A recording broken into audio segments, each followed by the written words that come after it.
Good evening. I'm Fox 4's Elyse Chengery with your top headlines tonight. Keeping an eye on water safety, of course, another top priority throughout the weekend, with many people taking to the beaches and heading out on boats. Authorities want you to be safe when heading out. Lee County Sheriff Carmine Marcino says his office is increasing patrols on water and on land, looking for boaters or drivers under the influence. LCSO also makes a point to make sure if you are taking out your boat, you have your safety and medical kits with you, life jackets and flares.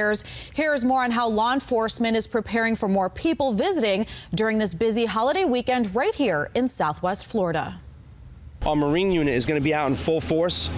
We got details throughout the county, along the causeways, in parks. We're going to have undercover detectives, undercover patrolmen going out there to make certain that when you don't see someone, don't worry, someone is watching. We want you to enjoy our beaches. We want you to enjoy your families.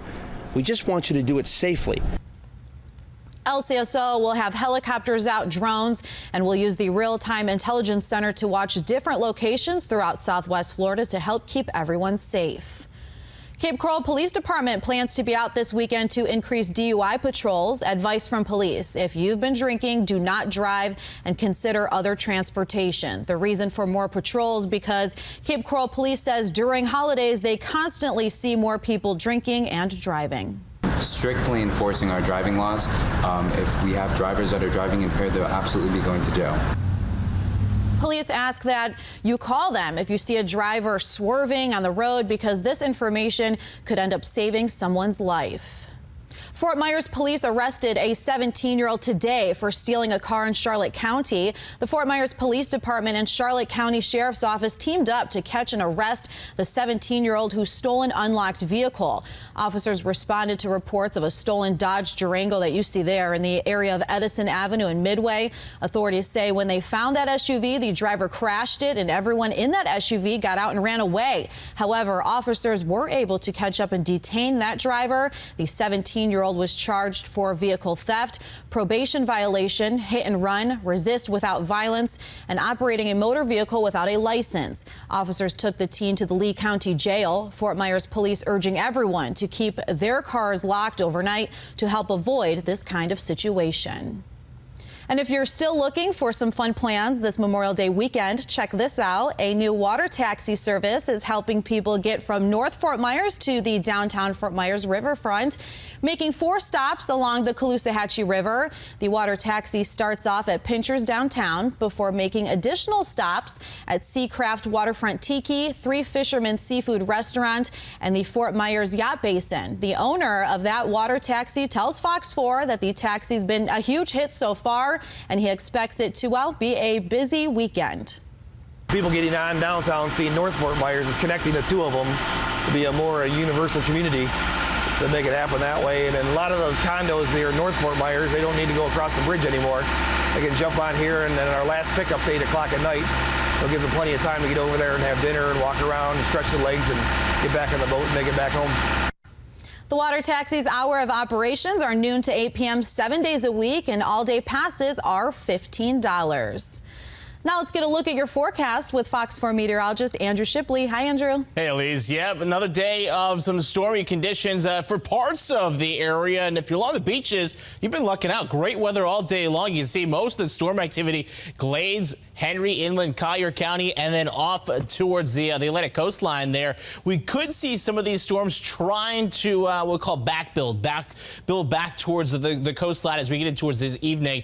There's 8 o'clock, still inland communities, though we could see those trying to sneak back towards I-75 as we get closer to about 10 o'clock. But I think once you get past that 10 o'clock hour, you're quiet the rest of the way here through the overnight hours, with mostly clear skies, temperatures getting into the 70s overnight tonight. But tomorrow, Sunday, 90-degree temperatures again. Cape Coral, Fort Myers, about 88 in Naples, 92 LaBelle and Immokalee. And we're going to be looking at more storm coverage than we saw today. Let's take a look at Futurecast. Start to see that bubbling up right around 1 o'clock down in Collier County. Friday. And then look at 3 o'clock. Still looking at storms pretty much widespread. It is going to be more of a south to north trend tomorrow with our storms as we get in towards the afternoon hours. Then you look ahead towards Memorial Day itself, very similar in terms of the temperatures, but we're looking at even more storm chances. I know a lot of people want to barbecue maybe on the holiday, but you just get towards about 2 o'clock. There's those storms bubbling up right up along I-75 and pretty wide storm coverage as we're getting into the afternoon hours. I do have a 80% chance of rain on both Monday and Tuesday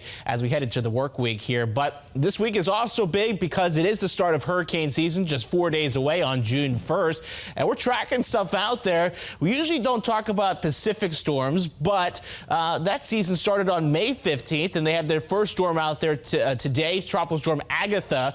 And as the latest advisory, 60 miles an hour winds, expected to become a Category 1 hurricane here overnight. Category 2 landfall in Mexico on Monday afternoon. But take a look at this general trend heading up towards the Bay of Campeche in the Atlantic and the Gulf as we get in towards the middle of the week. So we are paying attention to it. Latest forecast models do take it back into the Gulf of Mexico. And then the question is, does it redevelop? And that's something we're watching very closely, as well as the National Hurricane Center is. Over the next 5 days, we do have a 20% chance of potential development there in the Bay of Campeche. Now, where does it go from there is a big question mark. Does it head up towards Texas, Louisiana, or does it continue to take that more easterly turn towards us? A lot of time between now and then. If you're looking at something in the Gulf, probably be towards the end of next week, heading into next week, and obviously we'll be paying attention to it as we get closer towards it. In the meantime, we have to see what happens as it interacts with Mexico. In the meantime, here's 7-day forecast. Again, scattered storms expected on Sunday, more widespread